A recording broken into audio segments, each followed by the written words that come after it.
Bonjour et bienvenue. Dans cette vidéo, nous faisons la suite de la voix passive.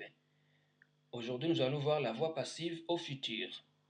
La voix passive au futur se forme avec l'auxiliaire werden conjugué, suivi du participe passé du verbe principal, puis de l'infinitif werden. Donc, on utilise werden deux fois. Une fois pour indiquer le futur et une autre fois pour construire la forme passive. Donc, vous voyez la structure devant vous. Alors, passons directement aux exemples. Der Mann wird das Auto fahren. Ça veut dire l'homme conduira la voiture. Alors, comment dire la voiture sera conduite par l'homme? Nous allons tout simplement se référer de notre structure qui est devant nous pour transformer cette phrase vers le passif. Nous avons das Auto qui est l'objet de la phrase active qui devient automatiquement le sujet de la phrase passive.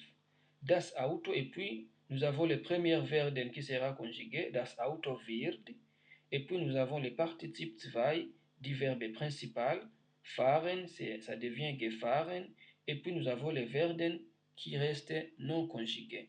Das Auto wird gefahren werden. La voiture sera conduite. Et si vous voulez mentionner la personne, la voiture sera conduite par l'homme. Das Auto wird von dem Mann gefahren werden. Un autre exemple, wird den Brief schreiben. Ça veut dire, elle écrira la lettre. Comment dire la lettre sera écrite? Der Brief wird geschrieben werden. Un autre exemple, comment dire le film sera regardé ce soir?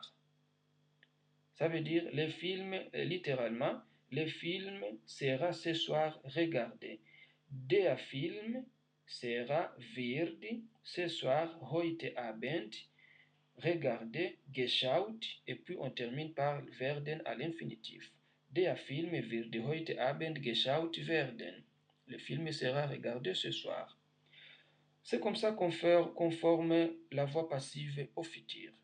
Directement, passons au verbe modo. Comment faire le passif des verbes modo? Ça aussi, le passif avec les verbes modo est très utile, surtout quand on veut exprimer ce qu'on doit, ce qu'on peut ou ce qu'on veut faire, sans dire qu'il est fait. Nous avons comme structure verbe au modal verbe plus participe 2 plus werden à l'infinitif. Passons aux exemples. Man kann den Text verstehen. Ça veut dire on peut comprendre le texte. Comment dire le texte peut être compris? Nous avons der Text kann verstanden werden.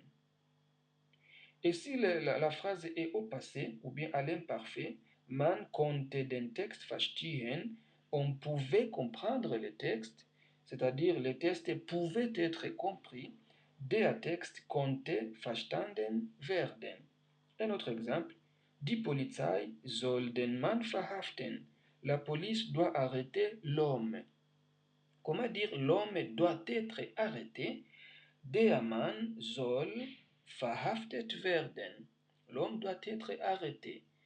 Mettons la phrase à l'imparfait. Die Polizei sollte den Mann verhaften. La police devrait arrêter l'homme. L'homme devrait être arrêté. Der Mann sollte verhaftet werden. Et puis, comment dire la voiture doit être réparée? Das Auto muss repariert werden. Et à l'imparfait, la voiture devrait être réparée. Das Auto musste repariert werden. C'est comme ça qu'on forme le passif des verbes modons. Et dans la conversation quotidienne, on utilise souvent le préteritum au lieu du passé composé. On utilise souvent le préteritum passif au lieu du perfect passif. Voici la fin de notre vidéo. Si vous avez aimé, cliquez sur j'aime, cliquez sur s'abonner, partagez avec les amis et on se retrouve à la prochaine vidéo. Tchuss.